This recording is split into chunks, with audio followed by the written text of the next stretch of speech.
এলাম আমি একটা আমার মিনি ব্লগ নিয়ে তোমাদের কাছে। এই দিনটি ছিল হোলি, দেখে তোমরা বুঝতেই পেরেছ। আর তার শুরুর আগে বলি, বড়োদেরকে প্রণাম, ছোটোদেরকে ভালোবাসা জানিয়ে আমি আমার ব্লগটা শুরু করলাম। ভীষণ ভালো লাগছিল, ছোট্ট ছোট্ট কুচিকাচারা নানা রঙের নানা ধরনের পোশাক পরে, গালে লাল নীল হলুদ সবুজ আবির লাগিয়ে তাদের নৃত্য পরিবেশন বা কারোর কবিতা কিংবা কারোর গান, সুন্দর সুন্দর পারফর্ম দেখতে সত্যিই খুব ভালো লাগছিল। ছোট ছোট শিশুরা যে পারফর্ম করে তাদের পেছনে কিন্তু থাকে তাদের টিচার বা তাদের মায়েদের প্রচুর ভূমিকা, বাবাদেরও অবশ্যই। সত্যি কয়েকদিন ধরে আমাদের এই অক্লান্ত পরিশ্রম, এই রিহার্সাল করা, এই সমস্তর পরে যখন কোনো অনুষ্ঠান সুগঠিতভাবে হয় তখন সেটা ভীষণ ভালো লাগে। চলে গেলাম কিছুটা টিফিন পর্ব সেরে রেন ডান্স।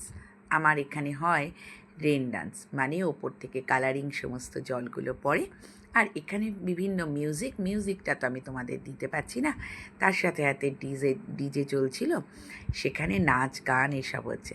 জানি না তোমরা আমাকে চিনতে পারছো কি না, তবে যে ব্লু কালারের দেখছো সেটাই কিন্তু আমি।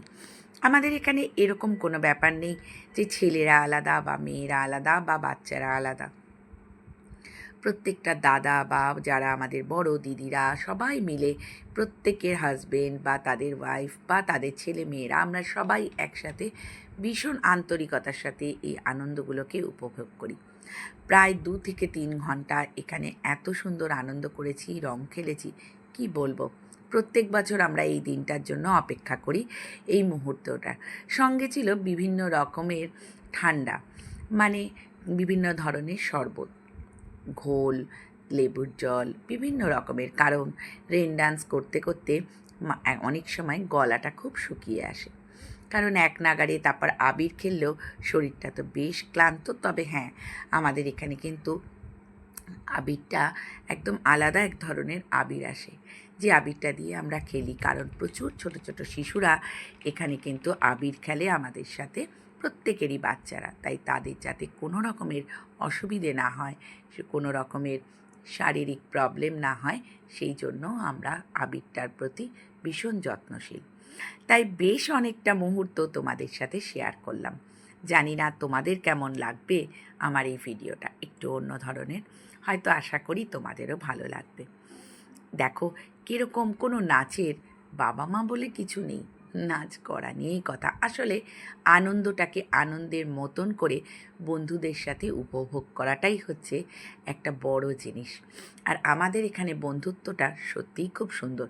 আসলে আমরা তো এখন বন্ধু বলতে ভাবি একটুখানি আঁকের ভাগ ঘটলেই তার সম্বন্ধে দুটো খারাপ গালমন্দ বলা, কিন্তু আসলে এটা বন্ধু নয়। বন্ধু তো সেই যে নাকি তোমার খারাপটা তোমার আড়ালে জোর জোর গলায় বলে আসতে পারবে। আমার বন্ধু এরকম নয়। এরকম এই প্ল্যাটফর্মে কাজ করতে করতে বোনের মতন অনেক বন্ধুই পেয়েছি, নামটা হয়তো বলা ঠিক হবে না, যাক। কিন্তু আবার অনেক মানুষ পেয়েছি যারা হয়তো অনেক উৎসাহ বলে দেয়। তো এইটাই হয়তো মানুষদের ধর্ম বা মানুষদের হতে পারে কিছু মানুষের নেচারই বলবো। সেগুলোকে উপেক্ষা করে যাওয়ার নাম জীবন, কারণ নেগেটিভ আছে বলে পজিটিভ কথাটা আছে। চলো, কেমন লাগলো।